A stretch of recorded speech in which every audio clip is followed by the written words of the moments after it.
Bonjour tout le monde, bienvenue à ce nouveau rendez-vous de Folie douce. Ici Yvan Bugeaud. Dans quelques minutes, je reçois Stéphane Grenier, qui est un ancien militaire. Il va nous parler d'un programme de soutien par les pairs. On aura plus tard à l'émission notre chroniqueuse Ève Cardinal, qui vient pour sa part nous parler de zoothérapie. Au bloc Espresso et à l'Espresso allongé, il sera question de quand les héros ont besoin d'aide. Alors tout ça dans le rendez-vous de Folie douce de cette semaine. On commence d'abord en chanson avec À la vie, à la mort de Nicolas Michaud. Bienvenue à Folie douce.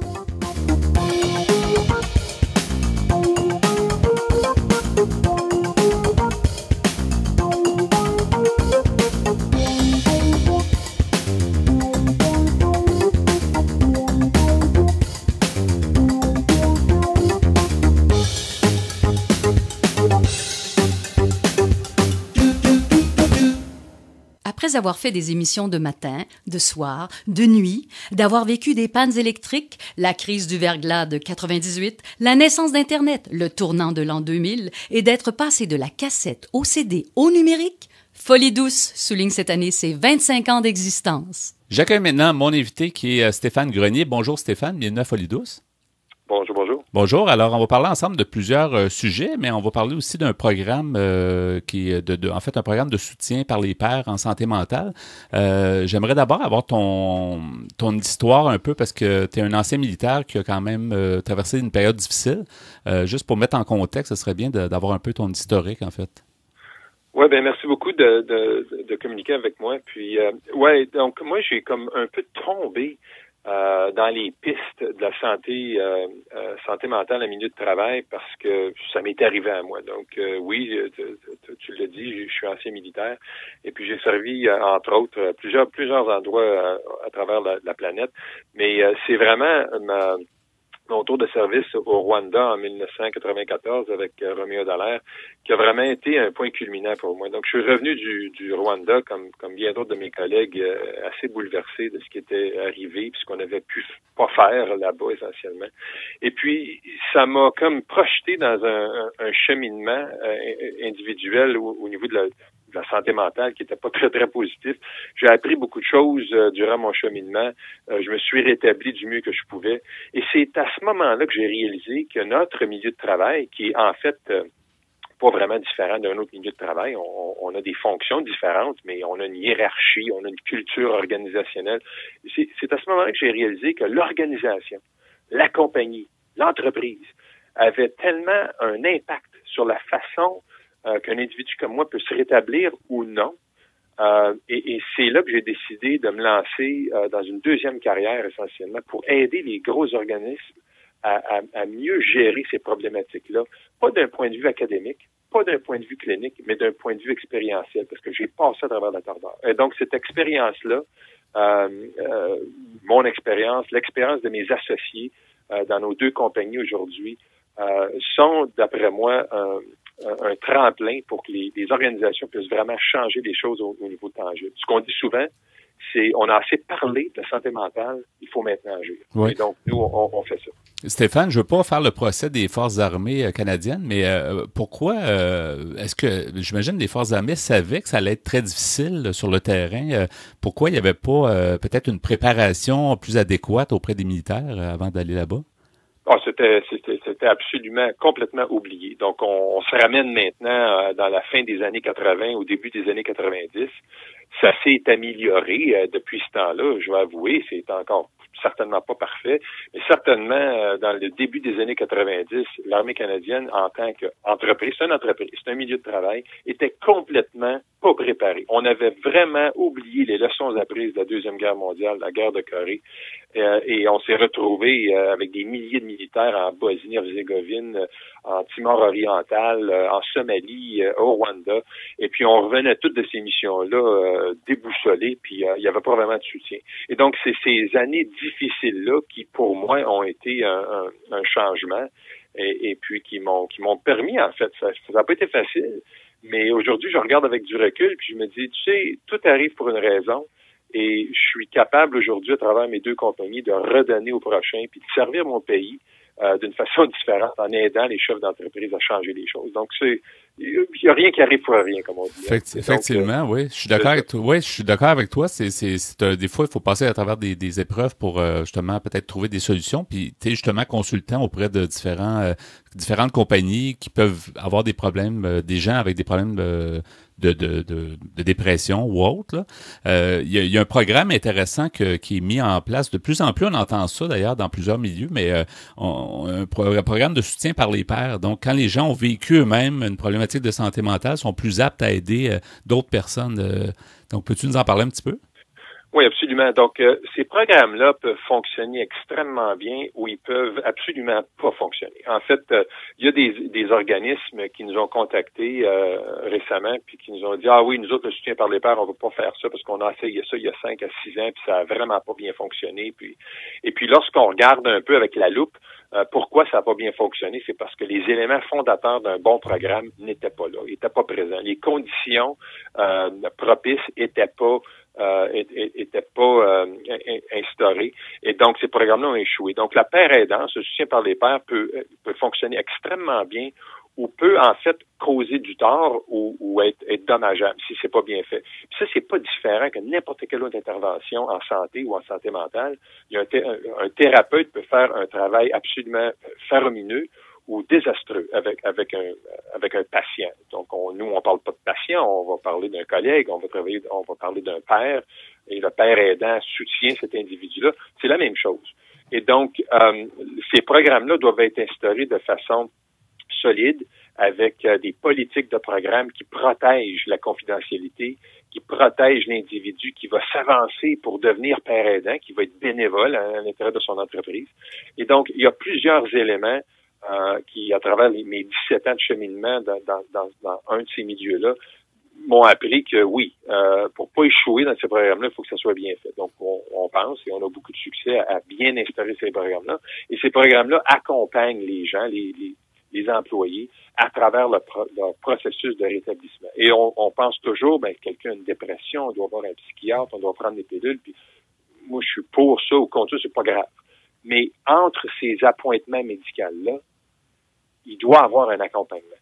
Je dis souvent que le rétablissement est un parcours qui est très, très, très ennuyeux parce que quand tu es seul sur ce parcours-là, puis tu n'as pas personne à qui parler parce que tu es embarrassé, le cheminement est beaucoup plus difficile. Et donc, la paire aidante vient vraiment créer un pont entre les appointements médicaux dans le cheminement, puis il y a beaucoup de littérature aujourd'hui qui démontre les bienfaits, mais encore une fois, je retourne à mon commentaire initial, il faut que ça soit justement bien fait. Oui. Les programmes mal montés vont échouer. Et donc, la paire aidante va avoir une mauvaise réputation parfois à cause que ces programmes-là sont mal montés. Oui, dis-moi, Stéphane, quelles sont sans peut-être te passer, peut-être c'est assez complexe, mais quelles sont les conditions optimales, disons, pour installer un programme de paire aidant dans une entreprise? Qu'est-ce qu'on pourrait nommer, là, qui donnerait un exemple aux gens, là? En fait, les conditions optimales, c'est que les chefs au niveau de l'entreprise reconnaissent fondamentalement que ce programme-là ne doit pas être un programme qui est mené, disons, dans le quartier général de l'organisation. Il faut vraiment miser sur l'engagement des employés, des gestionnaires à tous les niveaux pour monter ces programmes-là.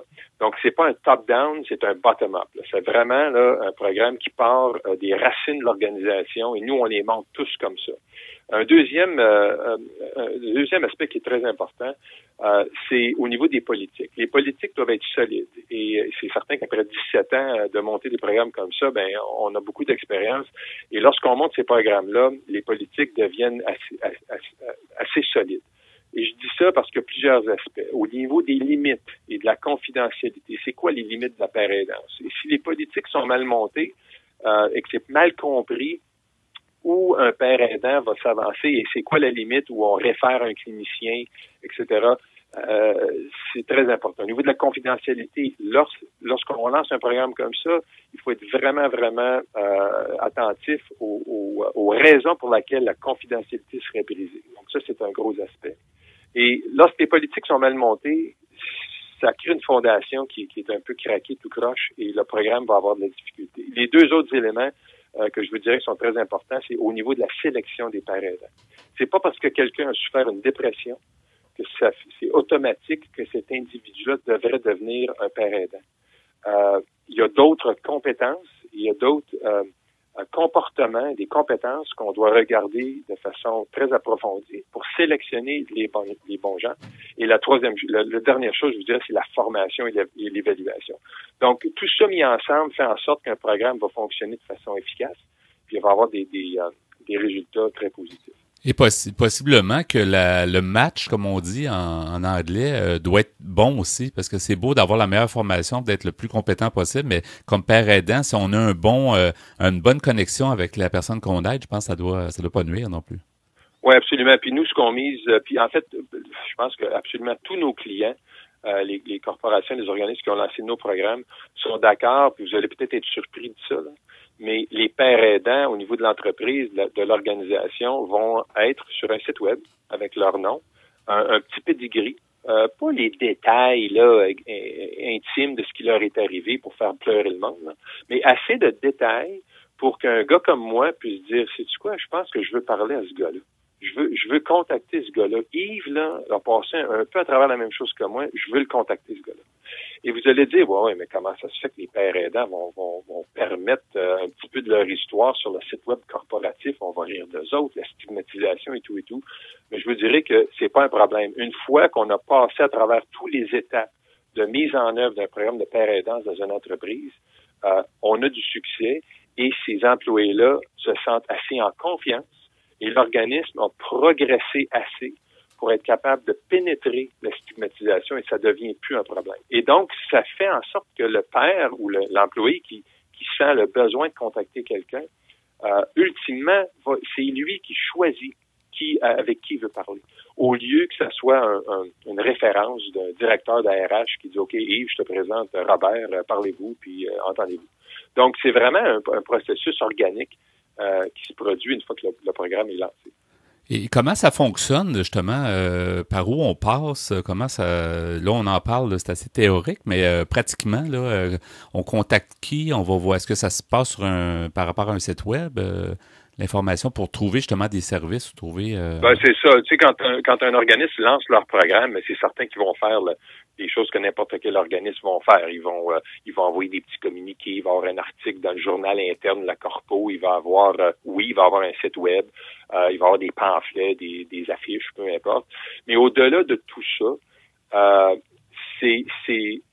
on mise vraiment, et ça fonctionne très bien, on mise vraiment sur le fait que l'employé qui est bien informé, qui sent le besoin de communiquer avec un père aidant, c'est lui ou elle qui va décider qui il contacte. Et donc, ultimement, ils vont aller visiter le site web ou ils vont parler à quelqu'un, ils vont dire « Ouais, j'ai entendu parler qu'il y a un problème de père aidant. » Et c'est vraiment de façon organique. On est habitué dans le niveau du système de santé mentale. Tu vas pas bien, tu vas voir ton docteur. Ton docteur te donne une prescription pour aller voir un psychiatre. Le psychiatre te donne une prescription pour aller chercher des pilules.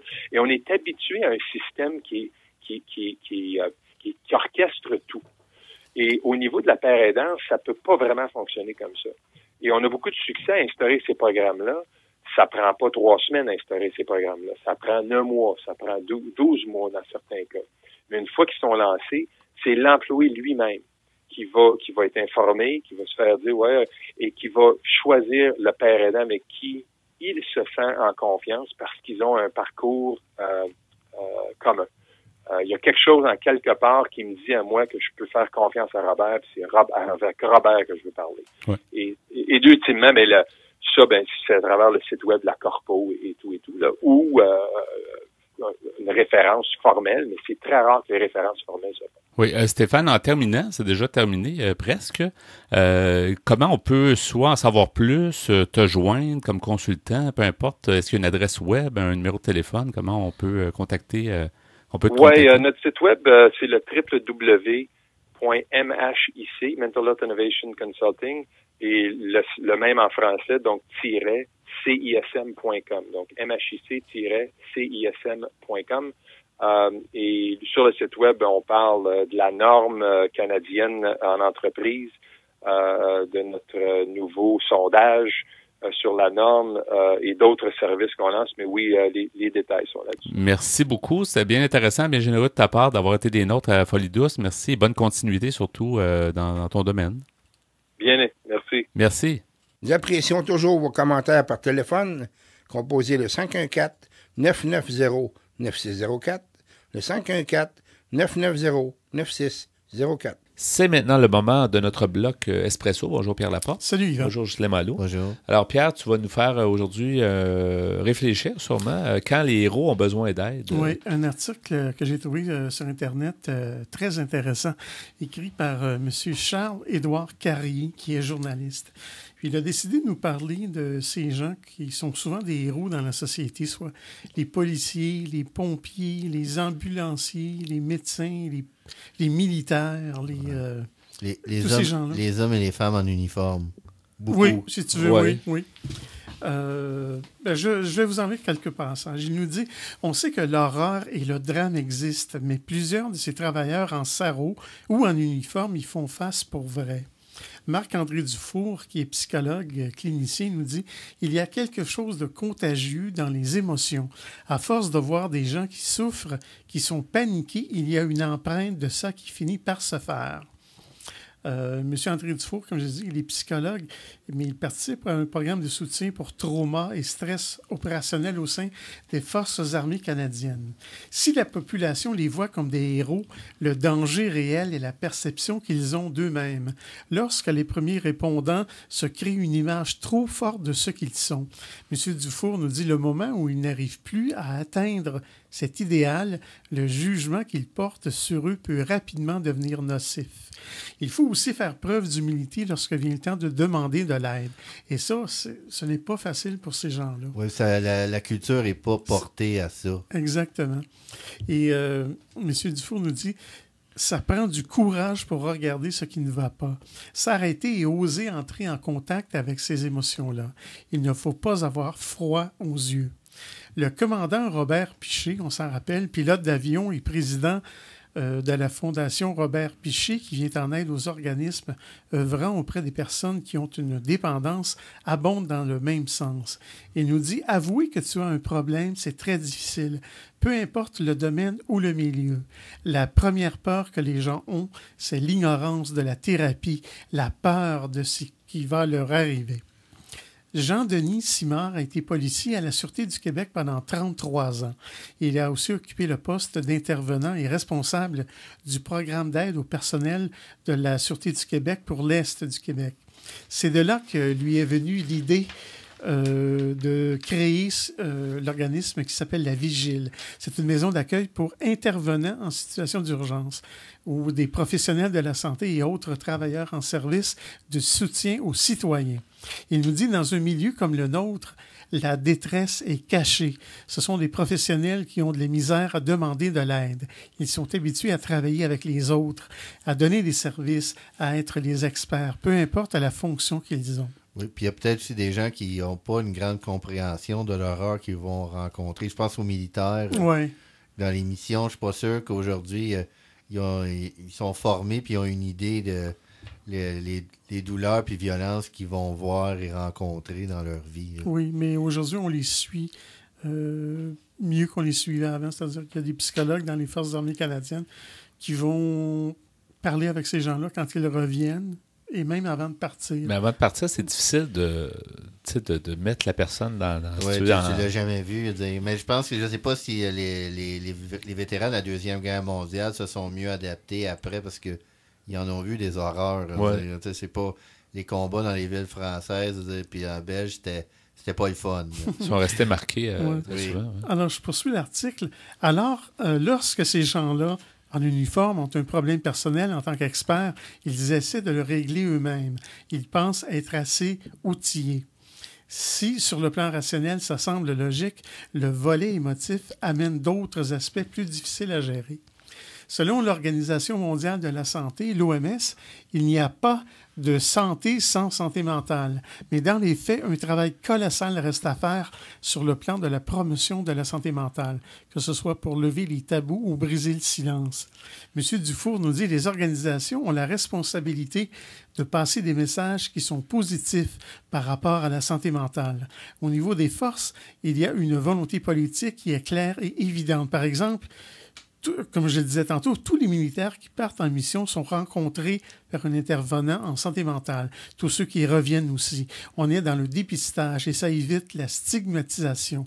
Tout le monde passe par là, pas seulement ceux qui en auraient besoin. Ce genre d'initiative aide énormément. Et pour changer les mentalités, le rôle des pères, PAIRS, qui ont vécu des situations difficiles et qui acceptent d'en parler, peut aussi avoir un impact majeur sur la perception des gens et la détresse psychologique ou de la maladie mentale. Je vais donner des adresses que les gens peuvent consulter.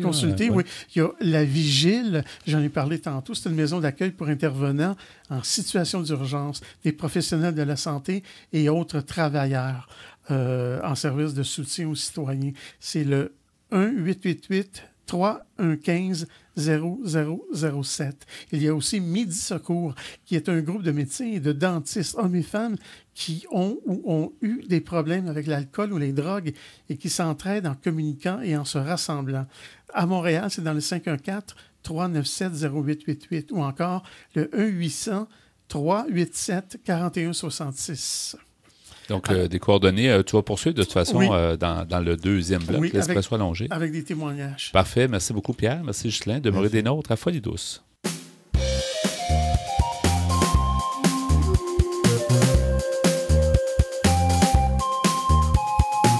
À venir dans l'émission Folie douce, notre collaboratrice F. Cardinal nous parle dans sa chronique de zoothérapie. À l'Espresso allongé, nous poursuivons sur le sujet « Quand les héros ont besoin d'aide ». Vous entendrez aussi en chanson L'épave trouée de Choses sauvages et Enfant spécial de Radio Radio. Vous souhaitez réagir au propos de l'émission, vous désirez participer à Folie douce, vous avez des suggestions, écrivez-nous par courriel à l'adresse foliedouce@antenne.qc.ca ou téléphonez-nous au 514-990-9604. Vous écoutez Folie douce, l'émission hebdomadaire qui démystifie les problématiques de santé mentale depuis maintenant 25 ans. De retour au micro dans quelques instants.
La santé mentale est un vaste monde. Venez avec nos chroniqueurs qui nous amènent en territoires inconnus. C'est avec plaisir que j'accueille Ève Cardinal. Bonjour Ève. Allô Yvan. Encore une fois, une habitude maintenant de nos ondes à Folie douce. Alors, c'est intéressant de t'avoir en studio. Toujours avec grand plaisir. Oui, tu vas nous parler d'un bon sujet encore une fois aujourd'hui. C'est zoothérapie et santé mentale. Zoothérapie, on entend beaucoup parler. C'est peut-être pas tout le monde qui sait ce que c'est. Donc, peut-être le situer d'abord. Bien, effectivement, hein, on voit souvent là, dans les médias sociaux des vidéos de chats, des photos cute de chiens, puis on se dit « Ah, les animaux, ça fait donc du bien ». Puis moi, j'en suis une preuve vivante. Hein, je veux dire, je ne sais pas combien de fois ma chatte Galipette m'a remonté le moral. Hein, juste de me mettre le nez dans sa fourrure, ça fait un effet bénéfique. Mais plus sérieusement, Yvan... Il paraît que ça calme aussi. Ça calme le métabolisme d'une personne, là. Exactement, puis on va en reparler de façon un peu plus scientifique et moins émotionnellement animale. Ouais. Mais pour te mettre un petit peu en contexte, Yvan, la zoothérapie, la première fois que ça a été réellement abordé, c'est dans les années 50. Il y a eu des premières expérimentations, en fait des études scientifiques avec des enfants autistes. Et c'est comme ça qu'ils ont découvert que particulièrement à cette époque-là, ils ont commencé par le chien étant un animal de compagnie très répandu, pouvait apporter en fait une certaine ouverture à un enfant qui souffrait d'autisme, donc qui était dans sa bulle. Alors, ça le permettait de sortir de sa bulle, de sourire, d'interagir. Et c'est comme ça, peu à peu, qu'on a commencé à étudier le phénomène. Et ici, au Québec, la première institution qui a vraiment, qui s'est penchée sur la zoothérapie, c'est l'hôpital Douglas. Eux, ils poussent le terme plus loin aussi, ou en tout cas différemment, qui appelle la thérapie assistée par l'animal. Alors là, c'est plus juste non plus quelque chose qui est expérimental, c'est quelque chose qui est rendu vraiment répandu, éprouvé. Qui est accepté dans le milieu, tout ça, là, c'est ça, c'est une thérapie, c'est pas juste pour s'amuser, là. En fait, il y a un but de guérir, ou en tout cas d'améliorer la santé de quelqu'un, là. Oui, tout à fait. Il y a un processus spécifique et scientifique. Mais commençons, si tu veux, par énumérer c'est quoi les bienfaits de l'animal, OK, dans ce contexte-là. En fait, premièrement, c'est un incitatif à l'activité physique. Alors, quand on souffre de problèmes de santé mentale ou de problématiques reliées à une maladie mentale, évidemment, souvent, je ne dis pas que c'est dans tous les cas, mais on a tendance justement à physiquement être plus faible parce que ça va ensemble. Donc, l'animal inciterait à bouger, à l'activité physique et qu'on se le dise, ça offre un amour inconditionnel, souvent un chat, un chien, un amour inconditionnel, mais en même temps, un amour qui est plus silencieux. Hein? C'est qu'un enfant, toi, tu as des enfants, hein, tu comprends, bon, mais un animal ne te jugera pas, un animal, par contre... Même si t'es bête avec, il va revenir. Puis... Bête, oh, quel beau jeu de mots! Non, mais c'est vrai, ouais, bête. Non, mais c'est vrai, t'es bête avec quelqu'un, une personne humaine va comme s'en souvenir, mais un animal... Absolument. Oui, tout à fait. Ouais. Et c'est une présence qui est réconfortante. Alors, quand tu souffres psychologiquement, que ce soit une dépression, que ce soit des troubles bipolaires, que ce soit une maladie même physique, mais qui a des répercussions psychologiques comme l'Alzheimer ou des choses comme ça, ou l'autisme, comme j'ai mentionné, bien, en fait, tu n'as pas toujours envie de parler. Tu n'as pas toujours envie que quelqu'un vienne te dire « Ah, tu devrais faire ci, ça, ou pourquoi tu es comme ça. » Un animal va t'offrir cette présence-là réconfortante sans le juger. Qui est très présent dans notre société, hein, le jugement. Donc, l'animal va apporter ce réconfort-là du non-jugement à l'être humain. C'est excellent. Oui, absolument. Et je rajouterais aussi que c'est un catalyseur social et que l'animal favorise les contacts. Donc, ça, c'est ce que j'ai lu. Hein, c'est ce qu'on dit. Donc, ça devient un centre d'attraction. Dès qu'il y a un animal, un endroit, peu importe qu'on a eu ou pas un animal dans notre vie, il y a quelque chose qui se passe, il y a quelque chose qui sort de l'ordinaire, il y a quelque chose qui allume... les regards, peu importe les âges d'ailleurs. Hein? Bien, notamment, un chat va souvent apporter un contact visuel très important parce que les chats communiquent avec les yeux, ça c'est bien connu. Donc, le fait justement pour quelqu'un qui est autiste, quelqu'un qui a une personnalité schizoïde ou schizophrène, qui a tendance à se replier, le fait simplement d'avoir un contact visuel avec un animal peut engendrer une certaine communication et, en l'occurrence, une meilleure confiance en soi. Et comment c'est comment c'est appliqué justement? Est-ce que c'est là maintenant c'est répandu? Tu disais tout à l'heure que ça a débuté au niveau de l'hôpital Douglas, qui est dans le sud-ouest de Montréal. Oui. Mais là, il y en a pas mal dans plusieurs régions, là, des activités, des thérapies, en fait, de zoothérapie. Là. Oui, tout à fait. C'est très répandu, là, notamment avec les aînés, hein, parce qu'on sait qu'il y a un vieillissement de la population et que les personnes âgées vont être malheureusement de plus en plus seules, étant donné du fait qu'on vit dans une société justement de plus en plus individualiste. Et il y a justement un organisme à but non lucratif qui a émergé de cette science-là, qui finalement est la thérapie par les animaux, qui s'appelle, je pense qu'on le connaît pour la plupart, Zoothérapie Québec. Alors, Zoothérapie Québec, ça a été fondé en 1988 et, comme je le disais, c'est un organisme sans but lucratif qui s'est d'abord intéressé au comportement animal pour ensuite l'adapter au comportement humain. Alors, chez Zoothérapie Québec, souvent, on a des bénévoles, on a des gens qui accompagnent les animaux vers les gens qui peuvent en bénéficier. Donc, il y a toute une relation qui se développe, premièrement, entre le bénévole et l'animal, mais aussi entre l'animal et le bénéficiaire. Donc, c'est toute une chaîne, en fait, d'aide hein, qui se déroule en fait autour du comportement animal pour l'être humain. Puis c'est ça qui est très intéressant dans ce phénomène-là. Et ça devient un endroit peu importe où on est au Québec, ça fait un endroit central, si on veut, où on peut communiquer et avoir de l'aide dans notre région. Absolument. Selon les régions, évidemment, l'organisme est centralisé à Montréal. On appelle Zoothérapie Québec. Et puis, en fait, on identifie le besoin. Et puis maintenant, là, je parlais de chats et de chiens, mais il y a aussi le cheval, notamment, encore une fois, pour les personnes autistes, les enfants autistes, qui a un grand impact sur le contact avec l'animal, le lapin et même le dauphin. Oh. Parce que le dauphin émet des ondes, en fait, qui sont scientifiquement prouvées de communication très profonde avec l'être humain. Donc, mais le dauphin, dans les lieux où on peut trouver des dauphins? Exactement, mais là, il faut déménager à Cuba ou ailleurs. Là, ou en Floride. Bon. Flipper nous aidait tous. Flipper nous a beaucoup aidé psychologiquement, effectivement. Mais si tu veux savoir un peu c'est quoi là, la zoothérapie dans des termes très, disons, qu'on vulgarise un peu, là, c'est une thérapie qui utilise carrément la proximité de l'animal domestique de compagnie auprès d'humains qui souffrent de troubles mentaux. Mm-hmm. Alors, on rit, c'est un sujet cute, mais qui a un impact important dans notre société. Est-ce que ça se mesure, justement? Parce que souvent, on dit quand on mesure les choses, on peut améliorer le service ou en tout cas la thérapie. Est-ce qu'il y a à ta connaissance, est-ce qu'il y a des études qui ont prouvé justement que la zoothérapie apporte des bienfaits? Là? Bien, il y a des études qui ont prouvé, premièrement, ce qui prouve aussi, c'est que la demande augmente de plus en plus. Oui, donc, et il y a des gens et des statistiques qui démontrent, sur le site de Zoothérapie Québec, sur le site de l'hôpital Douglas, qu'il y a un taux de réussite quand même assez important. C'est-à-dire, on ne guérit pas, il ne faut pas se tromper, on ne guérit pas d'un problème de santé mentale juste avec la zoothérapie, mais que c'est un facteur qui enrichit et qui aiderait dans le processus de guérison pour certaines personnes. Est-ce qu'il y a certains animaux qui apportent un bienfait pour certains types de personnes? Est-ce qu'il y a des différences? On parlait de chiens, chats, tu parlais tout à l'heure de lapins, on a déjà entendu parler autrefois, je ne sais pas si c'est encore le cas, des espèces de cochons d'Inde, mais... Ça, je pourrais pas dire effectivement quels animaux, principalement, mais en fait, comme je te disais, le cheval, étant donné le contact physique et de confiance que tu as, parce que c'est lui qui te dirige, est reconnu comme étant un animal qui apporte une contribution particulière.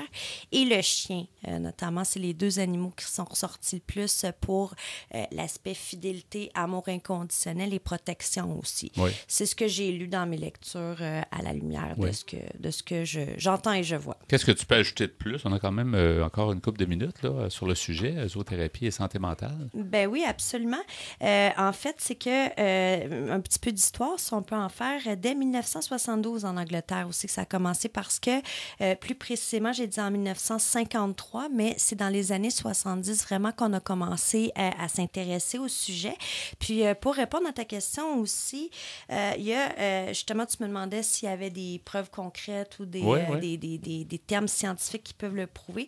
Et oui, il y a des professionnels, des chercheurs du domaine de la santé mentale qui confirment que les propriétaires d'un animal domestique savent depuis toujours, c'est que les liens avec les animaux sont bénéfiques à des niveaux au point de vue psychosocial. Et d'après la Delta Society, justement, c'est un organisme qui est situé aux États-Unis. La zoothérapie est une intervention axée sur des objectifs dans laquelle un animal répondant à des critères précis devient partie intégrante d'un traitement dirigé par un professionnel de la santé. Alors, on s'entend que c'est pas de l'astrologie, c'est pas des légendes urbaines, c'est quelque chose qui est scientifiquement prouvé. Et en fait... il y a aussi M. Plouffe qui travaillait à l'hôpital Douglas, qui a commencé par travailler avec des chiens, des chats, et auxquels sont venus s'ajouter en l'espace d'un an des lapins, des furets. Là, regarde, tu me parlais de cochon d'Inde. Bon, des furets, des poissons, des tortues. Et il y avait aussi un porc et un chat particulier qui travaillait avec les jeunes. Oui. Donc, voilà. Alors, pour répondre à ta question précédente, ça touche pas juste nos amis les animaux que l'on fréquente le plus souvent. Oui, puis des fois, c'est ça, c'est des animaux qui vont peut-être justement créer, qui vont être plus faciles à amener, là, qui sont plus petits. Ou, quand on parle d'un furet, c'est quand même quelque chose on peut s'amuser longtemps avec un furet. Là, effectivement. Ça peut se sauver aussi, mais c'est bien maîtrisé, je pense que ça peut être intéressant.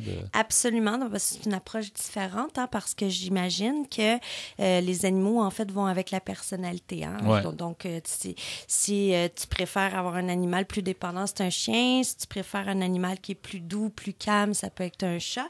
Puis, juste pour compléter, Yvan, M. Plouffe, justement, Dr. Plouffe, qui a travaillé à l'hôpital Douglas, se souvient particulièrement d'une cliente qui a été longtemps victime de mauvais traitements, donc qui avait été battue et qui vivait en établissement depuis des années. Donc, elle avait été battue avant d'être en établissement. Et le fait de travailler, en fait, avec Harley, qui était un cochon, un porc, l'a supposément particulièrement aidé à se sortir de sa coquille et elle est devenue plus active en thérapie. Alors, tu vois, des fois, c'est des choses auxquelles on ne pense pas, mais voilà. Ouais. Avant de terminer, quelles coordonnées on peut laisser aux gens, peut-être aux auditeurs? Est-ce que Zoothérapie Québec, c'est de chercher aussi un site facile à trouver? Bien, en fait, Yvan, c'est d'aller sur le site de Zoothérapie, mais je serais aussi tentée de te donner aussi le service, en fait, de l'hôpital Douglas. Oui. Et je vais te donner un numéro de téléphone intéressant pour les gens qui sont intéressés vraiment à même explorer, parce que peut-être qu'il y a des professionnels de la santé mentale qui sont intéressés à en savoir plus. Alors, voici le numéro, c'est le 514-761-6131, le poste 2135. Alors, ça, c'est les coordonnées de l'hôpital Douglas en matière de thérapie assistée par l'animal. Bien, merci beaucoup, Ève, d'avoir été des nôtres. C'est moi qui te remercie. Bonne journée. Je te laisse avec un gros miaou. Oui, bye. Ciao. Bye. Vous voulez mieux nous connaître et communiquer avec nous? Visitez notre site Internet au www.antenne.qc.ca. Antenne.qc.ca. De retour au micro, au bloc Espresso allongé. Alors, on poursuit sur le même sujet entamé plus tôt, qui est quand les héros ont besoin d'aide. Pierre, tu nous as donné déjà des informations dans le premier bloc. Oui, c'est d'après un article de M. Charles-Édouard Carrier. C'est un article qui est dédié à tous ces gens-là on les appelle les héros. C'est souvent des policiers, des pompiers, des médecins, des ambulanciers, etc. Soit en uniforme, des militaires, ou soit en... qui n'osent pas parler facilement de leur détresse, s'ils en vivent. Oui. Beaucoup, oui, puis des suicides et toutes sortes de problématiques. Là. Oui, alors... Maintenant, je vais vous lire un témoignage d'un militaire. Les gens qui sont sur le terrain, puis leurs difficultés. Exactement. Marc, c'est un nom fictif, mais Marc est adjudant dans les Forces armées canadiennes. Il a participé à 4 missions à l'étranger, dont en Bosnie et à Kaboul. Certains événements qu'il a vécus lors de déploiements ont fait en sorte que sa personnalité a changé, ses comportements aussi. Il nous dit « J'avais l'impression que tout était OK, mais ma conjointe et certains amis autour de moi m'ont suggéré de consulter. J'ai compris que j'avais peut-être certains problèmes, mais à ce moment-là, j'avais peur du jugement des autres. » se souvient le militaire. Il a cru pouvoir s'en sortir seul. Il nous dit « Tant qu'on n'est pas prêt à accepter ou à faire face au fait qu'on a une blessure, la guérison ne se fait pas. Ce n'est qu'au moment où j'ai décidé d'aller chercher de l'aide que ça a commencé à mieux aller. » Marc a appris à composer avec un syndrome post-traumatique et à fonctionner dans la vie de tous les jours. Aujourd'hui, s'il croise des collègues qui ne vont pas bien, il va au-devant et amorce le dialogue. Il nous dit « Je n'ai plus peur de dire que j'ai eu une blessure, qu'il y a un moment dans ma vie où ça n'allait vraiment pas. Je les encourage à aller voir quelqu'un pour en parler, en disant que je suis passé par là, que j'ai eu accès à d'excellents services et que c'est ce qui fait en sorte que je vais mieux aujourd'hui. » Oui, heureusement, lui a eu des services. C'est difficile pour certains d'en obtenir aussi. Oui. Mais comme il nous dit, il faut le reconnaître soi-même au départ. C'est le premier pas à faire. Oui, c'est sûr. Parce que... Mais c'est de briser... on va parler de gars, mais d'une espèce de machisme. Parce que vraiment, c'est des cultures... là, je parle des hommes dans la police, les militaires. Il y a à côté... ça fait partie de la culture, comme je disais. Alors, je poursuis la lecture. Un militaire représente l'autorité, la structure, et pour Marc, le fait de prendre du temps pour lui n'avait pas de sens. Il nous dit « Dire que moi, je mets le genou à terre alors qu'on est habitué à ne jamais abandonner. Accepter du jour au lendemain que je ne sois plus capable d'avancer alors que les autres continuent. La blessure physique, les gens la voient. Le choc post-traumatique, c'est intérieur, nous dit-il. Marc ajoute qu'il faut arrêter d'avoir peur du jugement des autres, puisque aller chercher de l'aide est le seul moyen de retrouver une qualité de vie qui s'est détériorée avec les années. Il nous dit il ne faut surtout pas oublier qui on est. On doit faire abstraction du militaire pendant un moment. Il faut être capable de prendre soin de nous et d'avancer dans ça. Un autre témoignage maintenant. C'est une femme policière. Elle s'appelle Marie. On nous dit Marie, policière, souffre d'un trouble de personnalité limite et d'un trouble d'anxiété généralisée. Avant que ce ne soit diagnostiqué, l'alcool puis la drogue sont devenus sa béquille, de dépression en dépression.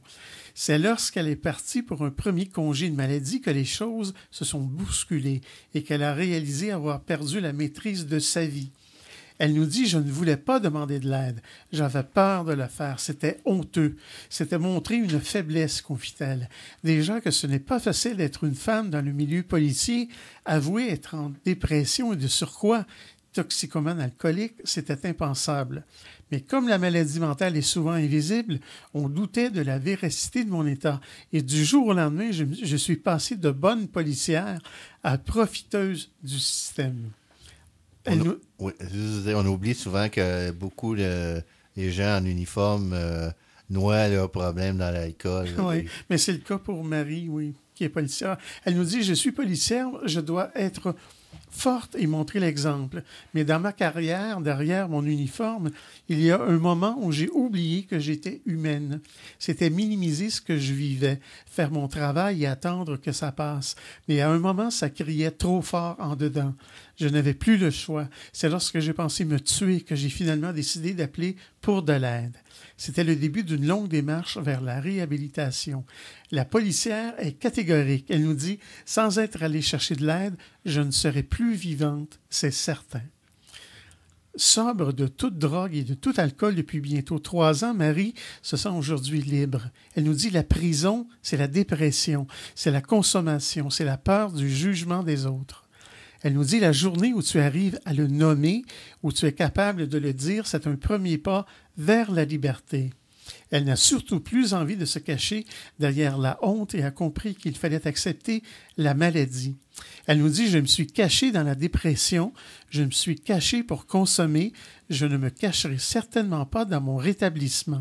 Même si dans le milieu policier, poursuit-elle, c'est encore très tabou. Il faut être capable de l'admettre si on veut que la mentalité du système change. Il faut que des gens osent en parler ouvertement. » C'est incroyable que c'est encore qu'elle pu être perçue comme une profiteuse du système. C'est incroyable. Oui. Bon, je n'aurai pas le temps. Oui. J'ai d'autres témoignages ici. Vous pouvez aller consulter l'article qui s'appelle « Quand les héros ont besoin d'aide ». Vous avez quelque chose? Oui, c'est juste, il faut aussi dire que quand il y a certaines professions en uniforme, en dépression, c'est parce que c'est des gens qui savent manier les armes, ça peut causer ça peut être des choses très horribles. Effectivement. Merci beaucoup pour ce blog. Donc, quand les héros ont besoin d'aide, merci Pierre, merci Ghislain. Merci. On poursuit à Folie Douce. Folie Douce est disponible pour écoute sur YouTube.